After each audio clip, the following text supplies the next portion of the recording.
ഞാൻ തപസിരുന്നു ഒന്നു കാണുവാൻ, കഴിഞ്ഞ കാലം കൊഴിഞ്ഞ സുമം പൂത്തുവിടർന്നു.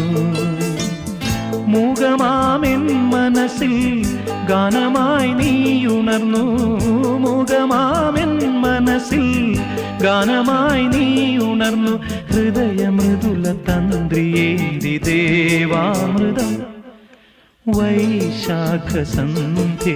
നിൻ ചുണ്ടിലെന്തേ അരുണ സഖിതൻ അധര കാന്തിയോ.